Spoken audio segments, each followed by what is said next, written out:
নদীৰ পানী শুকাইছে, চকুৰ পানী বাঢ়িছে। কিবা ধান চান চব চকুৰ পানী লৈ আছে কেনেকৈ খাম মই পঢ়িবৰ মন, কিতাপ নাই, চকু পানী মুচিছে, একো নহয়। আমি দিম যে তোমাক বহি কিতাপ যি লাগে আমি দিম, হ'ব? নাকান্দিবা। ধান ধান কুটিয়া পেলালি, কুটিয়াও গ'ল, সব টুপি পেলাই ধান লাগাল, ধানও সব চলে গ'ল যা। তিনিটা বিয়াও মানে এতিয়া যিমান কিটাও নাই। চকুৰ পানীও পানী, নদীৰ পানীও পানী। নদীৰ পানী শুকাই যায়, চকুৰ পানী নুশুকায়। কিতাপ কাঁহী পাতি সব গুচি গ'ল আমাৰ, বানতে গুচি গ'ল। ঘৰ দুৱাৰ ভাঙি সব শেষ গ'ল, শেষ কৰি আছে। আপোনালোকে কিবা এটা সহায় কৰি দিয়ক আমাক, ঘৰ দুৱাৰটো ভাঙি গ'ল।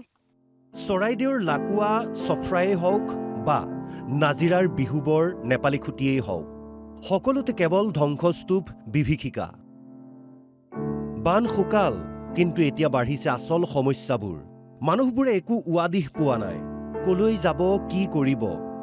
আমাৰ দুই সাংবাদিক হীৰক আৰু বিকাশে বিগত কেইবাদিনো ধৰি বান বিধ্বস্ত ভিতৰুৱা অঞ্চলত গৈ বাতৰি সংগ্ৰহ কৰি যি পৰিস্থিতি দেখিছে, যিবোৰ ঘটনাৰ কথা শুনিছে, সেইবোৰে শিয়ৰাই তুলিব সকলোকে। চৰাইদেউৰ চফ্ৰাইৰ 13 বছৰীয়া কিশোৰী মনীষা গোৱালা পিতৃ মাতৃ ভগ্নীৰ চকুৰ সন্মুখতেই বানত উটি গৈ প্ৰাণ হেৰুৱাইছিল।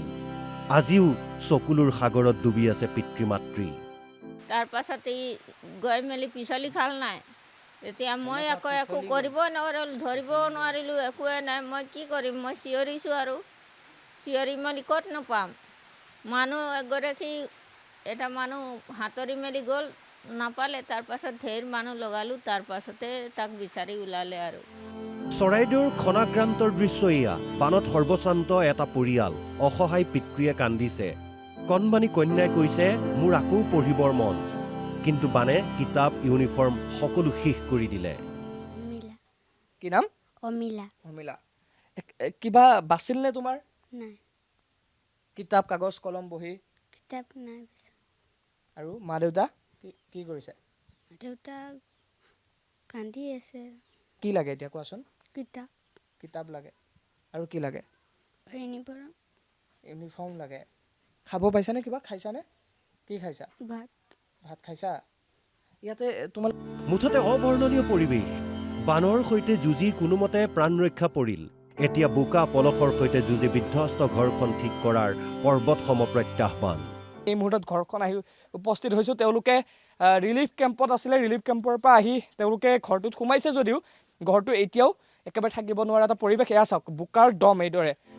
শিবিৰৰ পৰা উভতি অহা মানুহবোৰৰ হাহাকাৰ অৱস্থা, ঘৰ থাকিও নোহোৱাৰ দৰে হৈছে। আমাৰতো আমি ডেইলি হাজিৰা কৰি খোৱা মানুহ, আমাৰ ঘৰ চৰ ভাঙি পিনি শেষ হৈ গ'ল। কেইদিনমান পকালিতে থাকিলোঁ, পকালিতো ভাঙি চিঙি শেষ হৈ গ'ল। আমাৰ থাকিবলগীয়া জেগাই নাই। কষ্টত আছোঁ, ল'ৰা ছোৱালী সৰু সৰু আছে আমাৰ।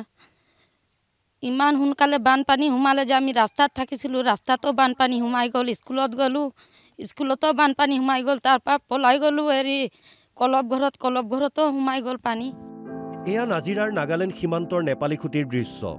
ইতিহাসে কয়, এদিন ভয়াৱহ বানে ধ্বংস কৰি পেলাইছিল অতি চহকী প্ৰাচীন মহেঞ্জোদাৰো সভ্যতা। নেপালী খুঁটিৰ প্ৰলয়ো মহেঞ্জোদাৰোতকৈ কম নহয়। দুই এটা ঘৰহে বাচি থাকিল, বাকী চাৰিওফালে ধ্বংসাৱশেষ। নেপালী খুঁটিৰ এটা বিশেষ ৰাস্তাত আহি আমি উপস্থিত হৈছোঁহি আৰু দেখুৱাম যে মোৰ পিছফালে আপোনালোকে যি দেখিছে, এই স্থানটোৱে হৈছে নেপালী খুঁটি। আৰু নেপালী খুঁটিৰ এইখন গাঁও চাওক, এখন কি সুন্দৰ গাঁও আছিলে আৰু গাঁওখন এতিয়া শেষ হৈ গ'ল। ইয়াত ঘৰ আছিলে, এইসমূহ ঘৰৰ ভেটি আৰু এইসমূহ দৃশ্য আমি যদি চাওঁ দেখিব যে ইয়াত এটা মন্দিৰ আছে, ইয়াৰ চাৰিওফালে ঘৰ, সকলো ঘৰ শেষ। ইয়াত ভেটিত মানুহ বহি আছে। এখন সুন্দৰ গাঁও বা এক নতুন সভ্যতা গঢ়ি উঠিবলৈ কমেও 100 বছৰমান লাগে। 4-5টা প্ৰজন্মৰ অক্লান্ত শ্ৰম, চিন্তাৰ বিনিময়ত গঢ়ি উঠে এখন সেউজ সোণোৱালী গাঁও। তেনেদৰে গঢ়ি উঠা নেপালী খুঁটি আজি শেষ, নিস্তব্ধ। ইমান নিস্তব্ধতা হয়তো মৰিশালীতো নাথাকে। বান বিভীষিকাৰ কথা কৈ গ'ল এজন যুৱকে, কিদৰে চকুৰ সন্মুখতে সোঁতে উটুৱাই নিছিল ককায়েকক। মোবাইলটো সোমাই গ'ল, তোৰ দাদা চাব পালে, তোৰ দাদা জঁপিয়াই দিলে মানে।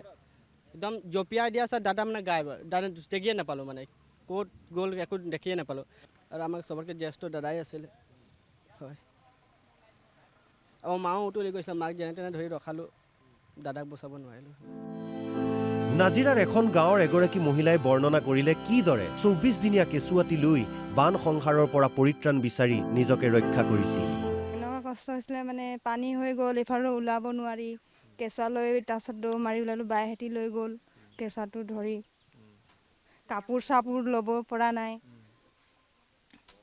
কিমান দিন আপোনালোকে থাকিবলগীয়া হ'ল এনেকৈ বাচ্ছাটো তাত 9 দিন 9 দিন আপোনালোকে মানে আশ্ৰয় শিবিৰত আছিলে অঁ পৃথিৱীত ঈশ্বৰ বিশ্বাস নকৰা লোকতকৈ ঈশ্বৰ বিশ্বাস কৰা লোকৰ সংখ্যা বহুত বেছি যদি সঁচাকৈয়ে ঈশ্বৰ আছে তেন্তে কোনোদিন যাতে নাহক এনে সময় এনে প্ৰলয় কাৰণ মানুহ হেনো ঈশ্বৰৰ সন্তান সেই সন্তানৰ এনে বিপদ বিপৰ্যয় কিদৰে চাই থাকিব পাৰে মহান সৃষ্টিকৰ্তাই ভিডিঅ' জাৰ্নেলিষ্ট মুনীন্দ্ৰ আৰু ৰিদীপৰ সৈতে বান বিধ্বস্ত অঞ্চলৰ পৰা হীৰকজ্যোতি ডেকা আৰু বিকাশ দাসৰ ৰিপৰ্ট অসম লাইভ 24